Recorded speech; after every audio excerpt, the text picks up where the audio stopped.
All right, today we're going to look at a couple different scenarios with the Red Komodo and the Alexa Mini LF and see how they compare. One will be in a controlled environment in the studio. Here we will look at how each sensor performs, where they clip, and how they differ just kind of right off the camera. We'll also look at a shot of me, a shot of the city, the sun, and a couple more key differences. A couple different colors here. First shot, here we go. We are rolling. So this is the first shot from the Komodo, and I had to stop down to a T16 before the stoplights went away, but we can see in the scopes here that they go away right about here, and I continued to stop down much further until about here. So the camera is telling me that there is clipping, but it's not really clipping right here. But I had to stop down all the way to here. This is giving me a darker image than I wanted if I was just looking at the stoplights.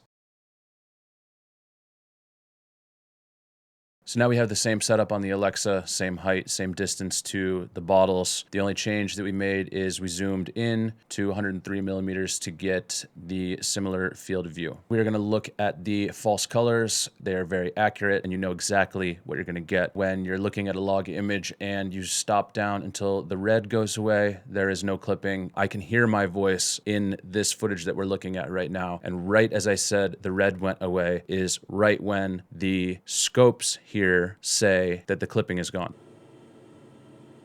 Okay, the red is gone here. And that happens at an 8-11 split. So on the Komodo, it happened at a 16, but we know that on the Komodo, the clipping actually stopped before a T16. We can put reference level on here, and we can see the Komodo clips at an 800 ISO at an 84, and the Alexa clips at an 800 ISO at around a 97. Also, we can take a look at the difference in the exposure straight off the camera. We're looking at just log images here, in case I didn't mention that. So here is the Alexa at T11, and here is the Komodo at a T11. We can see the difference in our exposure here, and we can cycle through with side-by-sides at a T2.9, 4, 5, 6, 8, 11, and 16. So right off the camera, the Alexa is brighter, which I have found in other comparisons that I have done. I'll take a frame from the Komodo at an 11, and I will put it over the Alexa at 11. I will map the HDR wheels, and I will look at this part right here and lower our exposure until the Alexa matches the Komodo in the highlights, and that is down 1.67 stops. Also, we can take a look at the Alexa at 75 millimeters and the Komodo at 75 millimeters just to see a difference in the field of view. As you raise the ISO, you gain more latitude in the highlights. The clipping point actually changes. This is an ISO 800. So when we're at an 800, we are at a certain shutter angle. And when we go to a 1600, we cut that shutter angle in half. 800 to 1600 is a one-stop increase in exposure. And if you half your shutter speed, that's a one-stop decrease in exposure, AKA a wash in this scenario. So you would have the same exposure at an 800 ISO and a 360-degree shutter as you would at a 1600 ISO and a 180-degree shutter. So when we move from an 800 ISO and a 360-degree shutter to 1600 ISO and a 180-degree shutter, that information is coming back in the highlights. To make it easier, I'm going to just bring down our exposure so we can see that this is clipped. I will put the same look on the next clip, same exposure, but we have a lot more detail coming back in the highlights. And they are still clipped a little bit, but when we go to 3200 ISO, it all comes back. 800 ISO, 1600 ISO, 3200. I am very glad to know the same thing happens on the Komodo. 800 ISO, 1600 ISO, 3200 ISO. Okay, so here is a shot of me on the Alexa and again on the Komodo. This is straight off the camera in log. This is with the color space transform for each camera. This is a quick match between the two with a grade on them. Here's a shot of the city on the Komodo and on the Alexa. And here is the shot on the Alexa at the same focal length, 75 millimeters, as the Komodo. And here's a shot of the sun. This is not the most specific scientific test because the sun did change a little bit, but we can see that the brightness is much different. You can see in the scopes, the sun really looks like gray right here, and it looks hotter right here. And as we just discussed, the clipping point goes up when you raise the ISO, and here we were at an 800. So when you shoot with the sun in the background, sometimes it is good to raise the ISO. I have 25 seconds left on this memory card. Here's another shot in the bathroom. We can see the differences here. This was on an anamorphic lens. I love both of these cameras, and running tests like this for me is very insightful in determining which camera is best for which project. Also, thank you to my friend Logan for lending me the Komodo. I love you, bro.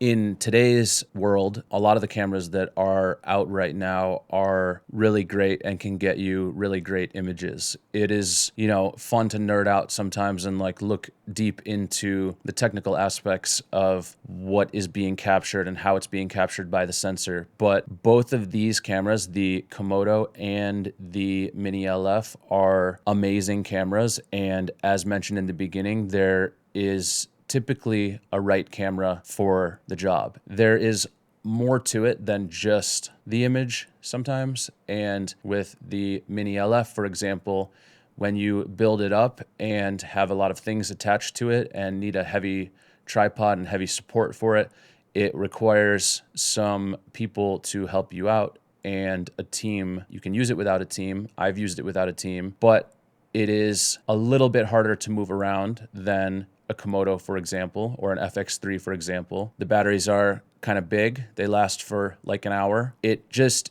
is a little more involved. With the Komodo, on the other hand, it's lighter, easier to move around. A single gold mount or V-mount battery on it will last for a long time. The menu system is easy to understand, which helps a lot if you are operating the camera yourself. If you need to change the ISO, it needs to be a quick change. If you need to change your white balance or any other settings, you have to be able to do that quickly. I've used the FX3 a ton. I've carried it around in a backpack and in my hands, to many different places, and I love it. But on the FX6, for example, I feel like the menu is very complicated. I used one recently and legitimately had trouble changing the ISO. Why can't I pick beyond just the 3 preset ISOs that are on here? How can I quickly change the white balance? And it does come down to knowing your camera, but when I got the Komodo, no issues whatsoever changing anything. It all makes sense. When you hit the menu, the most important things are at the top. You scroll down and get into things that are used less frequently. It's intuitive. The Alexa's intuitive. It's good to be intuitive. I would say that the Sony cameras are not really intuitive, but they are super customizable, which can be good for a lot of different scenarios. And once you get to know them, you can move quickly in them. So it doesn't totally matter on the menus, but I do appreciate the smooth menu on the Komodo. So I think that's about it.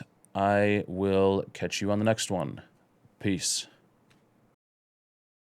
The screen placement kind of gets a little bit in the way. I love the monitor rig up here. Easy to move the monitor around. And just the whole rig itself. Also, this monitor mount is cool because I just moved the monitor over because I'm stuck on this side of the camera. So it's cool, you can put it on this side, or this side. I know that's not a feature specifically about the Komodo, but the whole package is very nice to be able to move that around and that those pieces exist.